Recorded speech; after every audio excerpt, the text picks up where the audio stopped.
Assalamualaikum warahmatullahi wabarakatuh. Bagaimana kabar kalian hari ini? Oke, untuk pertemuan hari ini, materi pada minggu ini kita bahas tentang proses penginderaan jauh. Kalau kemarin di tugas terakhir, Bu Isa menyuruh kalian untuk menggambar bagaimana proses penginderaan jauh. Untuk sekarang saya akan menjelaskan bagaimana sih proses penginderaan jauh. Oke, ketika kalian mendengar kalimat yang Bu Isa ungkapkan tentang penginderaan jauh, apa sih yang terbayang di otak kalian? Penginderaan jauh. Jadi maksudnya di sini tuh penginderaan jauh adalah melihat dari jauh.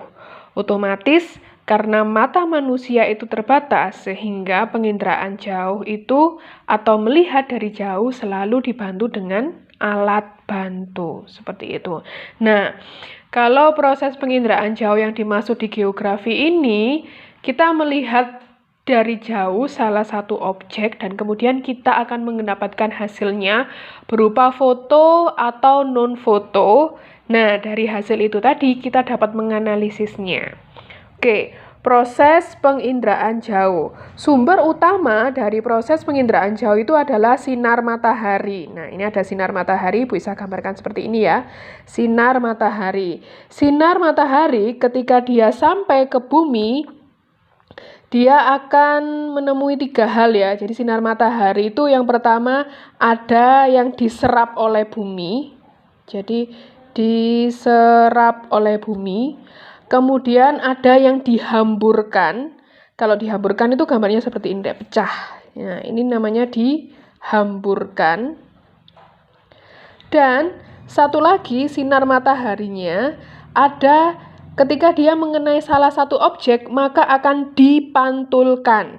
Nah, Bu Isa gambarkan contohnya di sebelah sini ada rumah. Jadi seumpamanya ini adalah sinar mataharinya mengenai objek rumah, maka akan dipantulkan. Dipantulkan kemana? Ya, ke segala arah ya. Nah, dipantulkan. Nah, konsep dari penginderaan jauh itu tadi melihat dari jauh. Seumpamanya pernah nggak kalian itu mengakses Google Map atau di gambar-gambar itu kalian mencari tahu rumah kalian itu kalau dari atas ke fotonya itu hasilnya gimana. Nah, hal tersebut juga termasuk dalam konsep proses penginderaan jauh. Jadi kalau penginderaan jauh itu tadi ya, saya ulangi, sinar matahari ada yang diserap oleh bumi, ada yang dihamburkan, dan juga ada yang dipantulkan. Jadi seumpamanya kalian ingin mengetahui objek dari atas, objek foto dari atasnya adalah sebuah rumah ini. Berarti sinar matahari ini tadi ya, mengenai salah satu objek kemudian dipantulkan. Nah, hasil pantulan ini tadi, di sini ada wahana. Nah, wahana ini macam-macam. Wahana itu adalah suatu kendaraan ya, atau suatu tempat penyimpanan hasil pantulan ini tadi.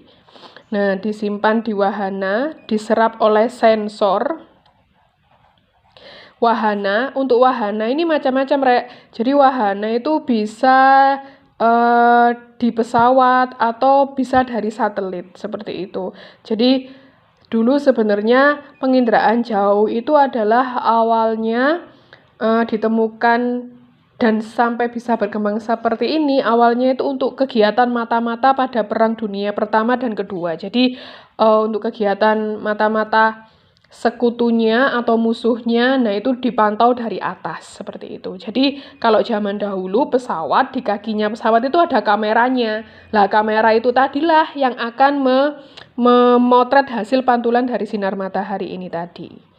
Jadi sinar matahari mengenai objeknya, kemudian dipantulkan, direkam oleh sensornya. Nah, sensor adalah alat perekam hasil pantulan sinar matahari yang mengenai objek.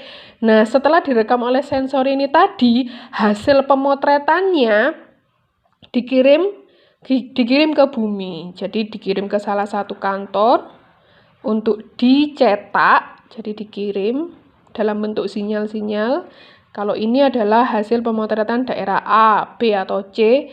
Setelah dikirim, maka foto tersebut akan dicetak. Nah, hasil cetakannya itu tadi ada berupa foto dan non-foto. Jadi ini adalah proses penginderaan jauh. Jadi penginderaan jauh itu melihat dari jauh, otomatis dia menggunakan alat bantu. Jadi saya ulangi ya, jadi di sini ada sinar matahari. Sinar matahari ini ada 3 hal. Ketika sinar matahari kena bumi itu bisa diserap oleh bumi, bisa dihamburkan, dan juga dipantulkan. Nah, kalau dipantulkan otomatis dia mengenai salah satu objeknya. Kalau di sini salah satu objeknya adalah rumah, maka hasil pantulannya ini tadi direkam oleh sensor. Jadi sensor itu bertugas sebagai merekam hasil pantulan ini tadi.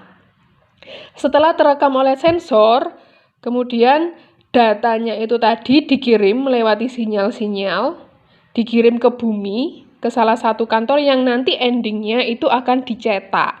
Hasil cetakannya itu maka akan berubah menjadi foto atau non-foto.